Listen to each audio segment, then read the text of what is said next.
So it's called Devotion to the King. It might sound religious, but it's not actually a religious title. The title is referencing how people blindly follow leaders, whether that be a political leader or a cult leader. They just have blind devotion to that person, even if that person flip-flops all over the place. So that's the origin of the title.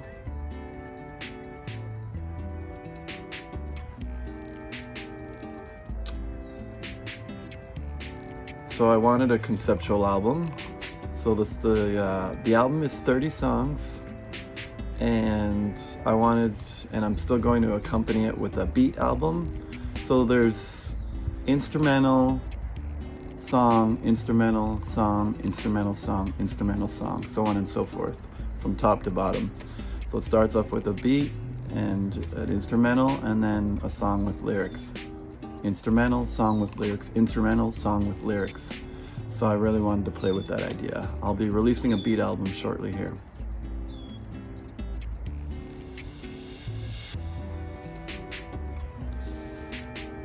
Yeah, this song's fun. Electro disco. It's a short introduction to the album, to Devotion to the King. It's me just telling people to, fight their ADD, neurodivergent tendencies, and just stick through the whole album, because they'll get a lot out of listening to the whole album as a piece, as opposed to just dipping in and dipping it out and getting snippets of it. So the first song, Electro Disco, is literally just a short 35-second interlude of me telling people to hang on to their seat, don't leave yet. And it's, like I said, it's part of a bigger beat album. So that song is 4 minutes long. It's an instrumental. I played all the instruments on it. But on this version of the album, it's just 35 seconds, I believe.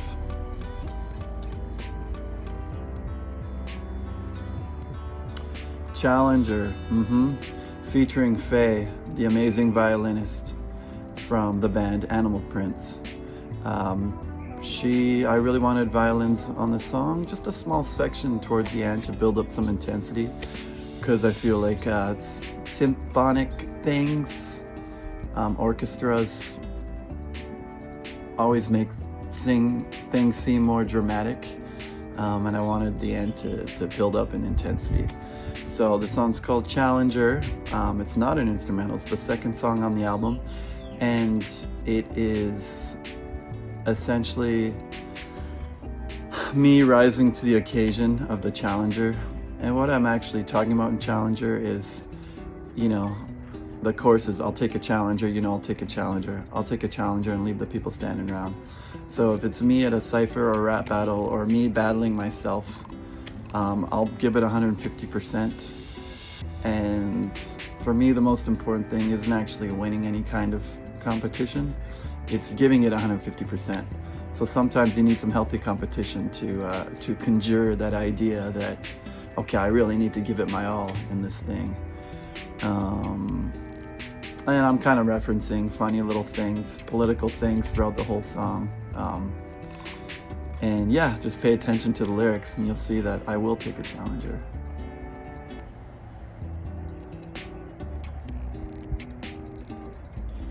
Kiss the Sky. This is a fun one.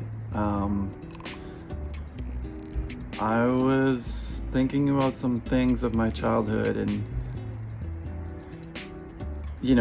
I think most people probably have an inner child inside of them, and that inner child may or may not be scarred. And my inner child at one point was wounded, but I had to let it go and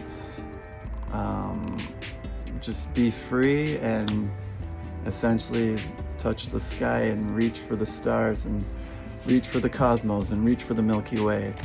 So this song, Kiss the Sky, is about that, just letting go of your wounded child and being free in the world. It also features Faye on the violin as well.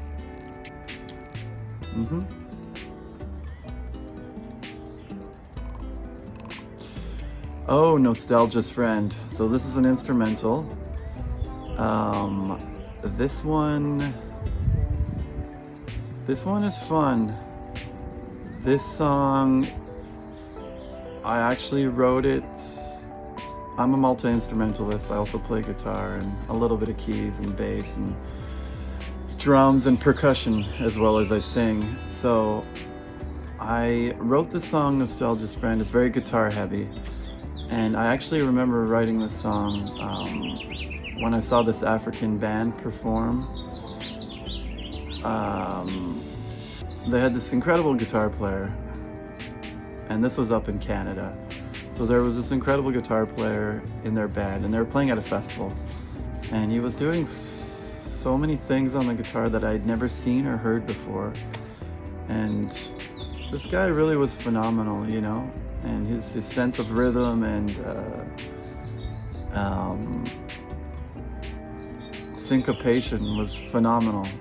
And the way that he attacked the guitar was from a very deep place. And I came home that night after seeing the show, and I wrote this guitar riff, which is the lead lick for Nostalgia's Friend. It's very, it's melancholic, it's in a minor key, and it's an E minor. So it was a fun one to play. It was fun to do unison lines on the guitar and pan them left and right. I had a really good time. And maybe we'll do a production video at some point.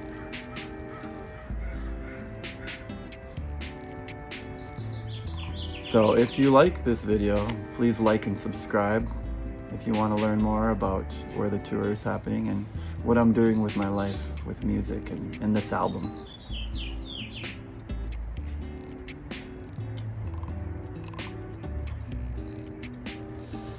Yes, the next song is called Doom. It's a dedication to MF Doom, one of my superheroes. He's also known as the Masked Villain or Metal Face, Metal Fingers. He has many monikers actually. Vic Vaughn.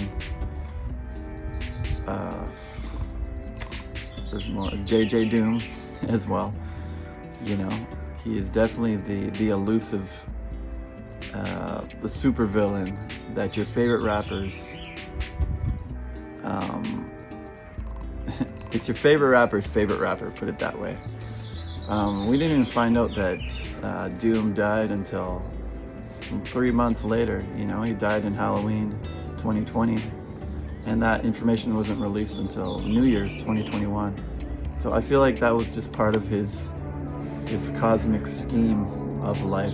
Even until death, we didn't know where he was or how it was happening. So his lyrical prowess and his gift of gab is next level. So yeah, I had to write a homage. And when I was writing that song, it was crazy. I was in the studio. It was almost as if I wasn't even physically moving my hand. It's as if the pen was moving itself. That song came together really quickly. I wrote 3 verses in like 5 minutes, just rigorously writing it down. Like, oh, that was great. I can't forget that. And I tried to write that song from the perspective of Doom if he was writing the song. Yeah, so I really appreciate what that guy contributed to hip hop. And he's a legend, and his legacy will live on for a long time.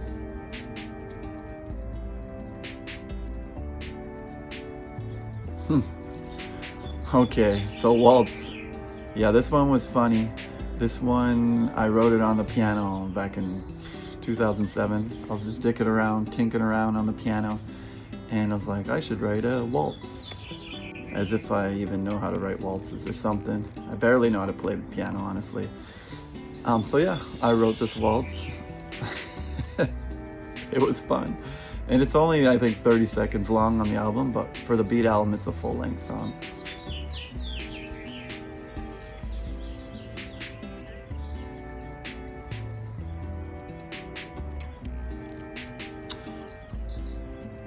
One more thing I forgot. Doom features Soul Butta.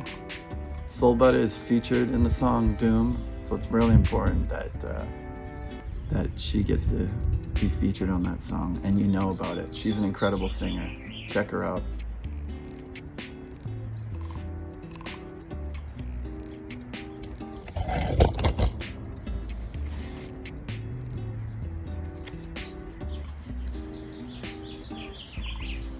Discombob's monologue.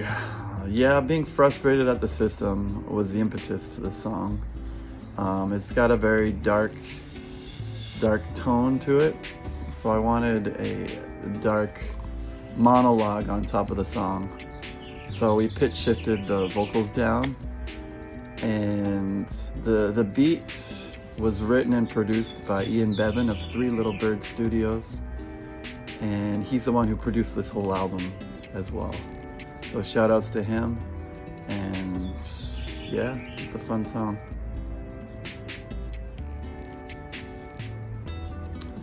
Samba Hop.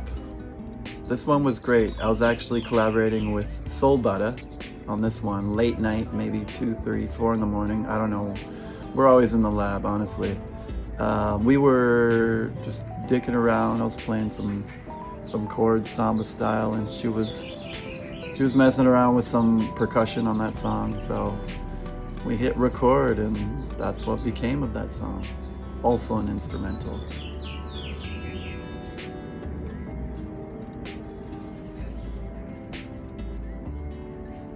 Tested. All right, so this beat instrumental was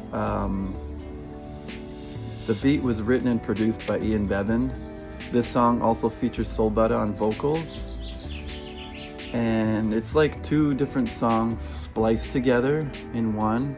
I'm inspired when I see hip-hop artists splice 2 songs and see the way in which they do that, and I thought that would be a cool thing to do, so that was the idea for that song.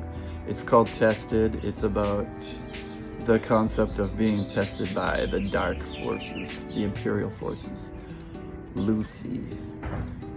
And yeah, it was fun to write this song. It has singing, it has rapping, it has 2 different genres coming together.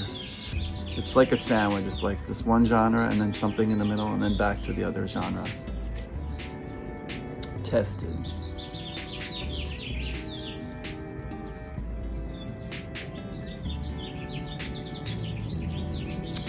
So Sultry Time, Dirty Days. That song was written in Nayarit, Mexico. Yeah, it was written in Mexico back just before the pandemic, in a town called Lo de Marcos. I was on the beach just feeling really relaxed, watching people swim, and I had my feet on the sand and I had the guitar in my hand, and yeah, I just came up with these arpeggios and this very repetitive chord structure that has a nice, sad, nostalgic 12/8 feel to it. And I doubled up on acoustic, classical guitars. So I did 2 unison guitar lines doing the same thing, and I panned left and I panned right. And I added some simple percussion and some castanets on it as well. So that song was really fun, and it came together really beautifully also in the studio.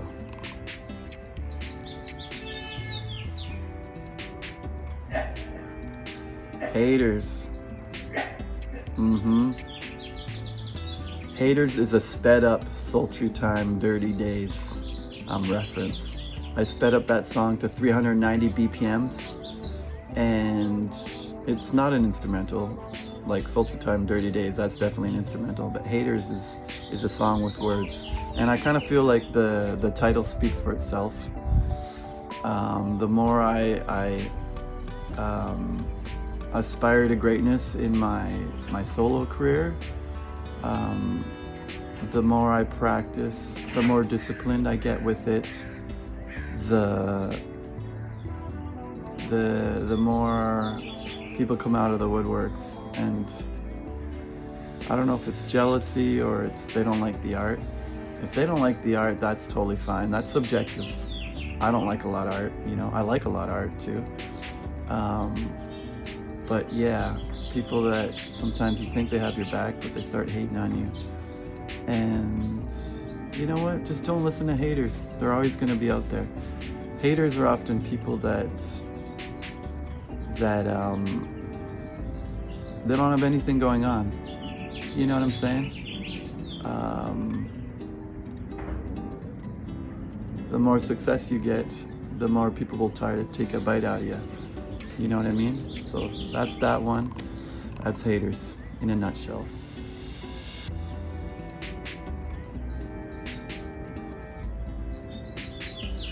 Sail Away. This one was really fun. This is an instrumental. It's got kind of a bossa nova feel. I was playing guitar, and the instrumental felt so good, or it felt so good that we decided to just leave the whole thing. It's like a 4-minute long instrumental. We thought this feels really good, so let's just leave the whole thing on the album instead of just cutting out a snippet, which is what I did with a lot of instrumentals. Yeah, and one day this song is gonna have lyrics on it. I have a chorus idea, Sail Away. So once I get the lyrics together, we'll be recording it, me and Soul Butter. We both really feel that song and we feel passionate by it. So enjoy.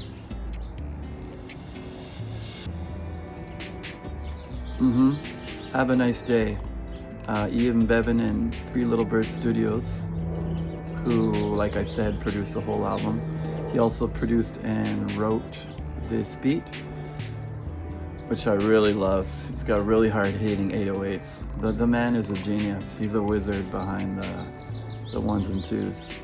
So I was really just thinking of the concept of, yeah, you know, I can trash people, I can hate on them, I can whatever, this and that. But I thought it would actually be nice to say, have a nice day. And I was picturing myself on stage, and that could be the closing song, like, have a nice day, thanks for coming, have a nice day, won't you have a nice day? I hope people take that to heart, you know. I want them to live their best lives and feel amplified, feel supported, and feel like there's a community here to support them. You know, I hate to say it, but there isn't enough positive music out there, so it was nice to just put some lyrics out there that could kind of be the antithesis to trashing people all the time. So that's what Have a Nice Day is all about.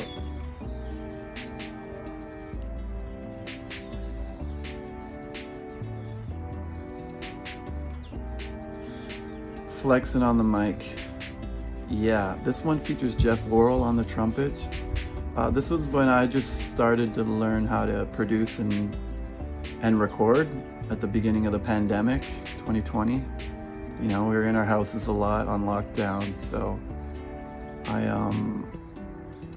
got him to play trumpet on this song, and it's a montuno mixed with, I don't know, boom bap, I guess you could say. I'm not sure the exact style of hip hop. It sounds boom bappy to me. So yeah, we slapped some trumpet on there, a montuno on piano that I was playing, and then a tumbao on the bass. So yeah, it was a fun one. It's a salsa hip hop fusion. That's what this one is.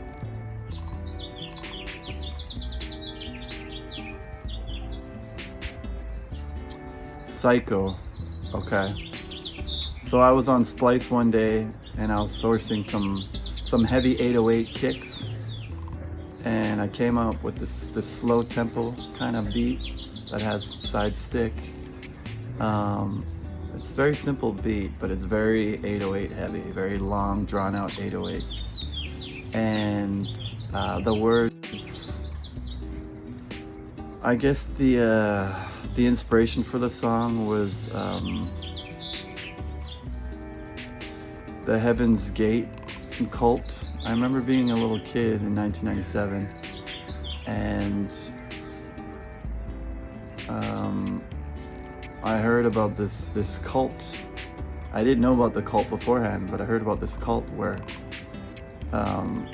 37 people committed suicide at the same time, and they thought they were going to go to Hale-Bopp Comet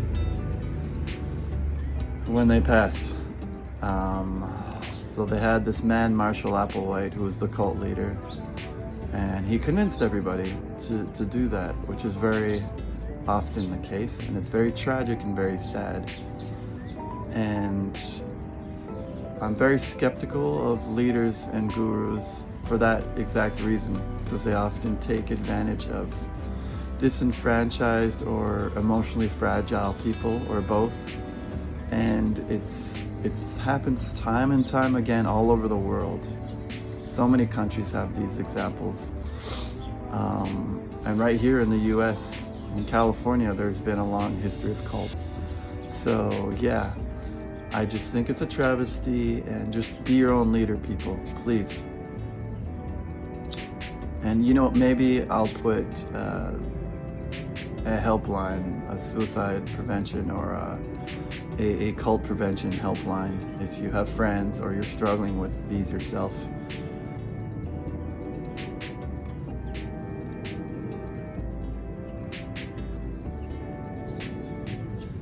Chit Chat. Yeah, it's actually it's an instrumental on this album, but it was actually a song I wrote like 5 or 6 years ago when I was traveling through Mexico. But I don't remember all the lyrics. I just kind of scratched the lyrics, and I still really like it's also a Montuno fusion on the clavinet. It's Montuno mixed with hip hop as well, but it's not happy. It's got kind of a dark tone to it, minor sounding, darky tone to it. So yeah, that one's fun, and that's also a full-length song on the album.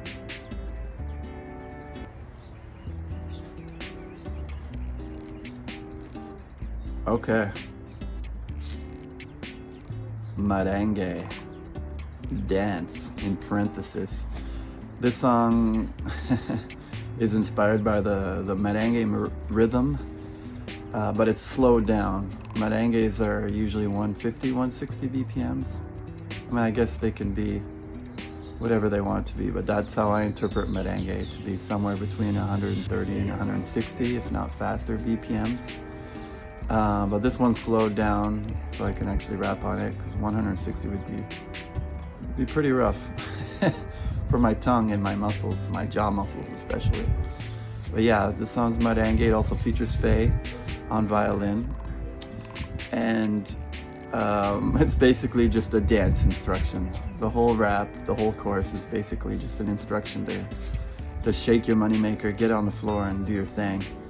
That's literally what it is. In fact, I'm probably going to invent a dance, or get one of my dancers to invent a dance for the song. That's probably what's going to happen. And it's fun, you know, it features whistling at the beginning and the end of the song, so it has that nice element of whimsical, jovial, kind of goofy, just simplicity.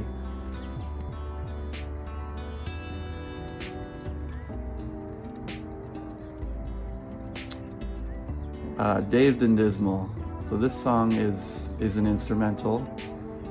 It's got a lot. It's very guitar heavy. It also has. It's also hip hop, kind of EDM, mixed with a montuno, actually. So mixed with Latin music. And it's part of a longer song for the Beat album. On the album Devotion to the King, it's only, I don't know, 40 seconds, a minute long. But it also has an element of psychedelia. I really wanted to trip it out and get some tweaky kind of sounds to it. So, and the kick is super slapping. So I hope you enjoy that one.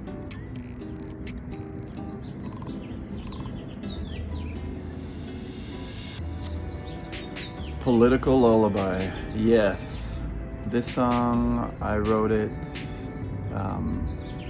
The chorus is, so you want to be the president? And then the audience yells, huh? What you gonna do for the people, huh? What you gonna do when they ask you, huh? Things like, where's my food, huh? So you want to be the president, huh? What you gonna do for the people, huh? What you gonna do when they ask you, huh? Hey, where's all that money gone, huh? I mean, I think the chorus kind of speaks for itself. This song, at some point, it features my friends Craig and Crispy singing some very satirical vocals. Craig actually is the lead voice on the track, going, huh? It's very, yeah, it's very rhetorical. It sounds rhetorical, his tone of voice. And that one is, the lead track is, the lead melody driving it is a Montuno, for sure. And yeah, it's got a trappy feel to the drums. And it's very politically charged. And I couldn't think of a better time than now to be politically charged. So that's Political Lullaby.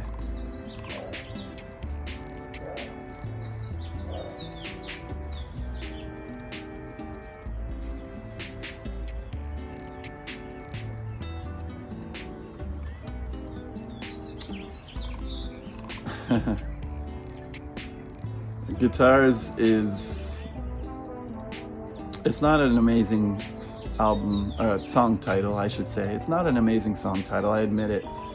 The song is also very Latin. It's, I don't really know. It kind of feels like a samba, salsa fusion, really, if I really think about it, with heavy kick in it. And it goes, the whole song itself goes through a lot of movements, different movements, halftime.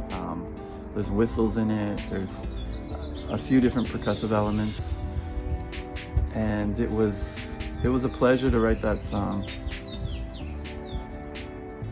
And yeah, it's a fun song. The album version, Devotion to the King, only has about 30 seconds of it. It's really nice to listen to.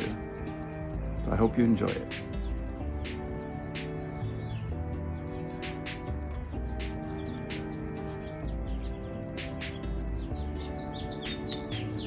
Gemini, yes.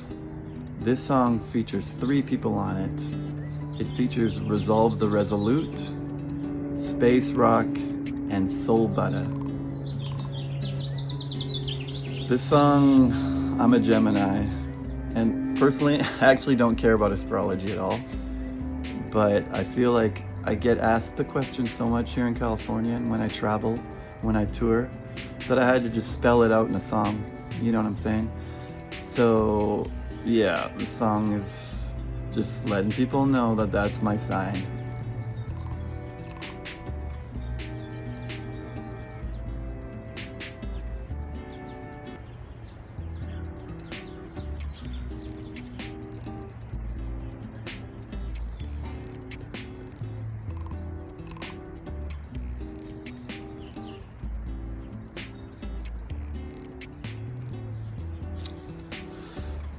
So Into the Abyss is actually an extraction. It's a very short instrumental that is extracted from another song called Let's Go. Let's Go is, I'd say, one of my more hype songs live, because it engages the crowd to sing the chorus. So it's like, if you want to have a good time, everyone yells, "Let's go!" Bodies on the dance floor and they yelling, "Let's go!" Because now we're climbing up a mountain, let's go! We're climbing up majestic heights, we can testify. And if you're here to have a good time, let's go! Feeling super extra motivated, let's go! Everybody's heads is bopping, let's go! As you get the party people jumping, let's go! And that gets people really excited when they get to yell, "Let's go!" And you know, it's always fun for people to have a unified thing to say. It gets them super riled up. So yeah, that song is just a quick extraction. It's the instrumental interlude of that song. But stay tuned for that song, Let's Go, because that's going to be released in the next year.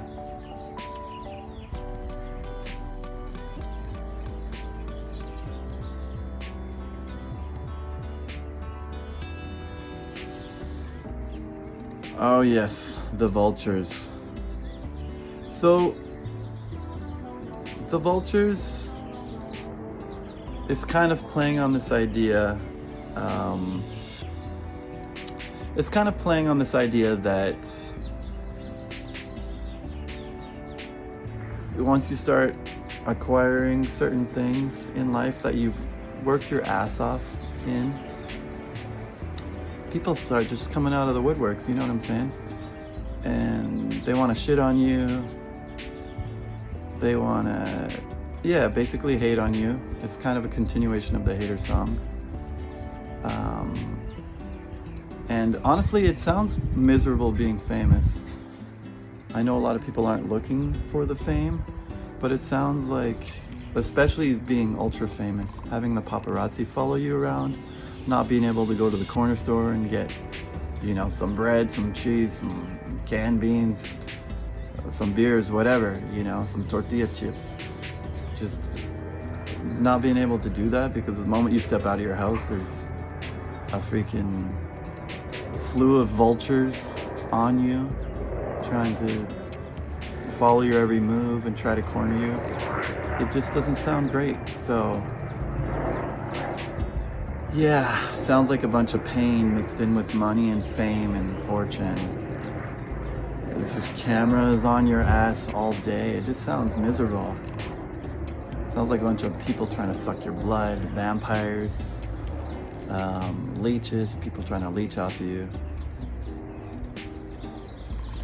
People saying you're not gonna make it, then you make it, and then because you made it, then that's another reason for people to shit on you, That's basically the concept of the song. And that song was really fun to write. Me and Ian Bevan from Three Little Birds, the man who produced this whole album, me and him we were just tinkering around in the studio, playing guitar, keys, bass, oscillated synth bass, the drum kit. We had hella percussion. We had all sorts of things happening in that session. That song's like real slow and real vibey. It's got it kind of has Isley Brothers vibes. You know what I'm saying? Just slow and chill. Really fun. That song was really fun. The way it came together too. It's got a lot going on too. Lots of instrumental elements to it, making it one whole entity. So that's the Vultures.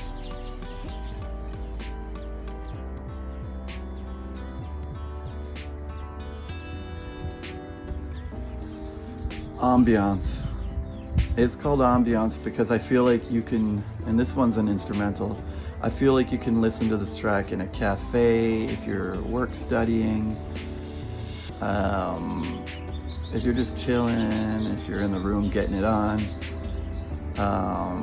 if you're freestyling at home, or in your head, or in your car, or on your bike, by the lake, swimming in the ocean. This song's super chill. It's just an ambient kind of vibe. And this song was composed at the beginning of the pandemic, same time that I was trying to learn production and engineering, audio engineering. This song was one of the first songs that I laid down by myself without another engineer in the room. And this song was really fun. This song was really fun. I took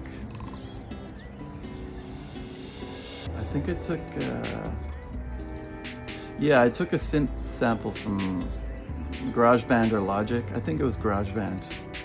And just took that sample and built on it. And it's got a very melancholic feel to it also. So, yeah, that one was fun.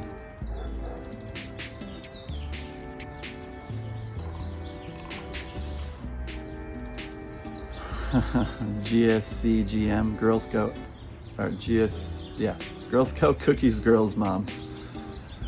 So, the Girl Scout Cookies girls are out every year around the same time, around February or March. And I was doing a petitioning job where I also grind on the streets in front of grocery stores, just like the Girl Scout Cookies girls. And they're always accompanied by their parents, at least one parent, if not two or three. And I had some really territorial experiences with Girl Scout Cookies girls' moms, telling me to leave and not petition there, telling me that they were there first and they have their right to be there, as if it was like their God-given right, like as if it was built in the Constitution. And I'm not saying, actually, since I've composed that song, I've met a lot of really nice moms. You know what I'm saying? So the song is about, the territorialization, the territorialism of Girl Scout Cookies girls' moms, and that's most of the song. But then I write a phantasmical component to it at the end, where I say, where basically I state that, you know what, the mom just wants to get it on. It's totally phantasmical. I've never hooked up with a Girl Scout Cookies girls' moms, but I thought the concept was really funny. So that's the end portion of the song. And if I really delve into the lyrics at some point of this album as well, which I probably should, that's what it is. It's a movement that starts with me kind of being like, this is what happened with the girls' moms. And then, oh, but she just wanted to get it on. So we ended up getting it on or whatever. So it takes a phantasmical element, takes that little side curve, side swerve, little unexpected twist and turn. And that song is very, that song was one of the hardest songs to record. It's almost like a bunch of songs spliced into one. And it incorporates live drums, guitars, lots of guitars, synth. It starts off boom bappy, it gets halftime trappy, and then it ends kind of funk disco or something. I don't really know what that is. There's walking bass line at some point in the song. I was inspired by Thundercat, by the Isley Brothers, a bunch of different things. So yeah, that's a fun one. Girl Scout Cookies girls' moms. That's one of my funnest ones to listen to, because I think back to the composition of it and how getting it done in the studio was really challenging, and mixing it was really challenging too. But it came out really nice. I'm really happy with the song. I think it's very interesting to listen to as a composition. Kind of percolates the ears a little bit. So, Girl Scout Cookies girls' moms.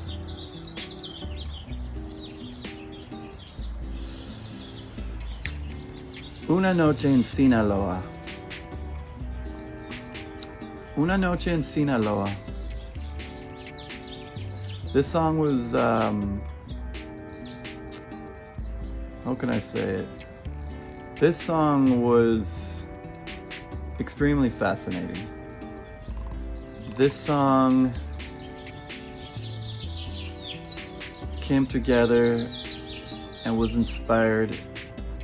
It's an instrumental, and it's also very Latin, very salsa-y, very montuno-y, hip-hop-y, little fusion. This song was inspired by, I was traveling through Nayarit, which is a state in Mexico near Sinaloa, next to Sinaloa, and this fourth generation circus family set up in this town. I don't even remember the name of the town. It was so small. I don't even know if the town had a name.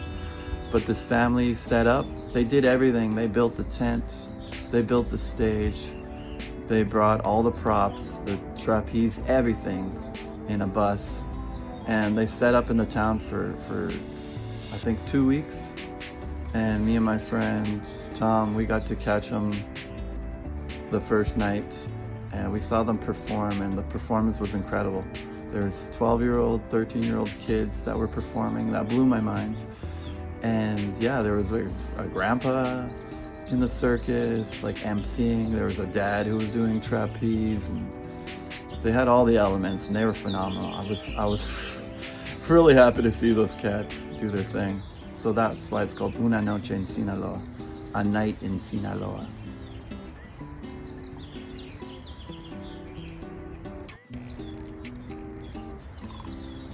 Untethered.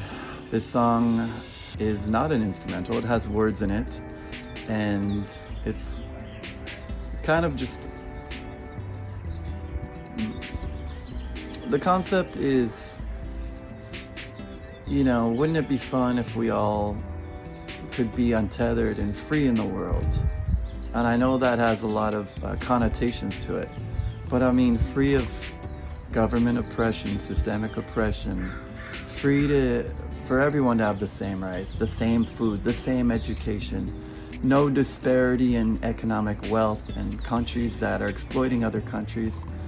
That whole thing, what if we all just had the same access to resources that politicians have and that the wealthy elite who run these politicians have.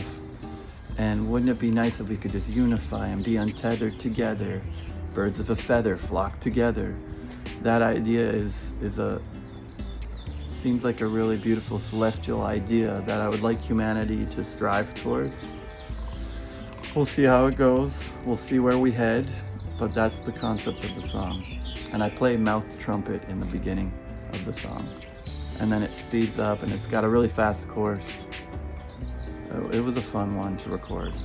Untethered.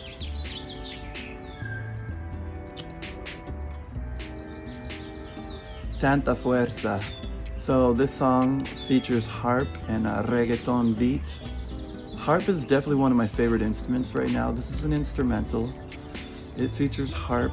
I love the harp, I love the flute, I love the violin. That's why there's so many violin features in the song. It features harp and it's got a reggaeton beat. I love reggaeton. I love that beat in general.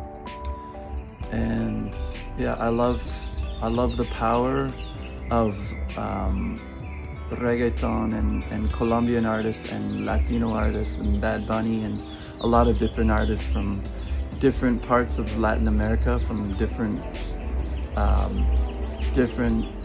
African diasporas, really being pushed to the forefront right now. I think we're just so influenced by it. It makes me really happy and really proud to see Latin artists aspiring right now. Latinx artists they're at the forefront right now, and they bring so much culture to the world that I'm just really happy to see right now. And I was inspired by that idea, inspired by how much force, tanta fuerza, how much force and power Latina women artists bring to culture and to music. And yeah, that's the idea of the melody. It was built off that concept.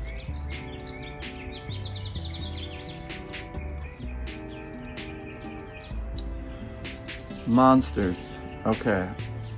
So this one is a combination of the samba hop song as the instrumental, and then it's a skit on top of the instrumental. I'm getting interviewed by, it's like a therapist, a pseudo therapist, pseudo radio interviewer type thing, and the therapist is asking me about this experience that I had. And this experience is based on a true story, actually. I was on a bicycle tour throughout California back in 2012. And night arrived, and I met this mother and daughter who invited me to stay at their house. And I ended up having nightmarish time sleeping there and a nightmarish interactions with them. And I had monsters literally try to eat me in my sleep. I don't even know if it was sleep. It felt very lucid to me. The skit delves really deep into that one, into your psyche of when you're scared for your life, which is exactly what was happening. So there's a little explanation of that song in a skit beforehand.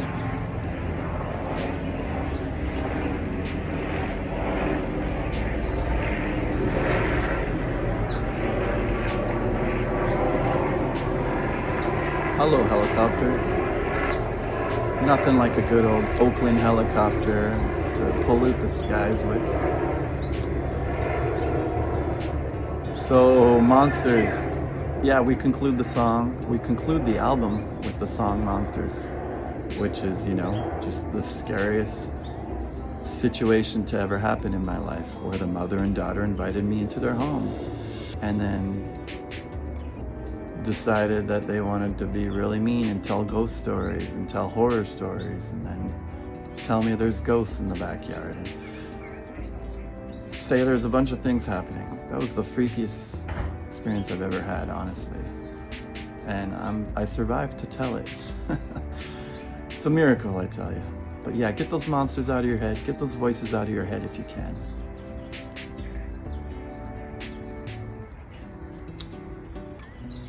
yeah, so the album was a conceptual album, and I'm really inspired.